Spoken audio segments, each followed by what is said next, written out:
Bismillahirrahmanirrahim. Assalamu alaikum. This is Dr. Sania Chaudhary and you are watching YouTube channel. Today we will be focusing on updates on two recent events which are key current affairs in the country these days. One is the arrest of senior PTI leader Mr. Shahbaz Gill and the events in the aftermath of that arrest. The second topic for today is the 13th August Jalsa and the response that it got and how PTI and Imran Khan have decided to move forward from here. Coming back to Mr. Shahbaz Gill's arrest, the way it was carried out by the police, by breaking the windows of Mr. Shahbaz Gill's car, by dragging him, by assaulting the two companions of Mr. Shahbaz Gill at the time of his arrest, and then according to Mr. Shahbaz Gill, when he was produced in court, he was kept in a place which Mr. Shahbaz Gill said that he was not there, he was somewhere else. And he was produced in the court and judicial remand for 14 days was requested by the police. However, the court only granted judicial remand for 2 days and he was sent to jail after the completion of that judicial remand. The experts are of the view that he will most probably be granted bail on his next hearing. Meanwhile, he mentioned in the court that he was tortured, he was not allowed to sleep, he was asked strange questions such as what does Mr. Imran Khan eat? And apart from this, another sorry state of affairs was seen when his companion's wife was arrested from her home.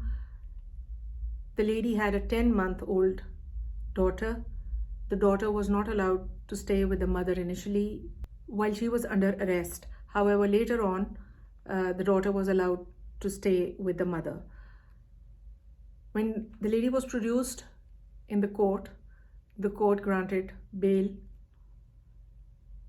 And later after that, a second FIR was lodged by the police against the lady once again, that when the police of 3 police stations went to the house of the lady, she and her relatives overpowered the police, snatched their ATM, a mobile phone, 15,000 rupees from the police, and tore their clothes as well. The serious thing in question is that the police department is the basic department which is responsible for the law and order of the country, for the protection of the citizens. If this is the way they operate, then serious questions are raised on the entire process of recruitment. Who is recruited? On what basis? What is the criteria? What is the training they undergo? What is the continued education they receive during the long tenures of their careers in police, especially of the people who are constantly in contact with the public and make raids and arrests and share gas-telling and arrest.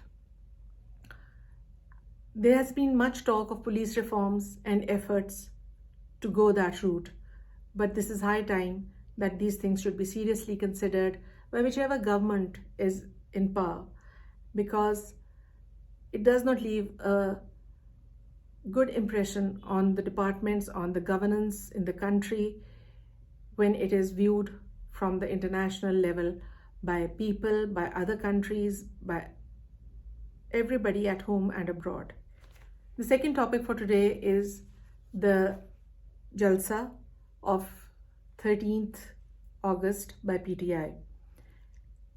PTI once again proved the point that it commands in the public.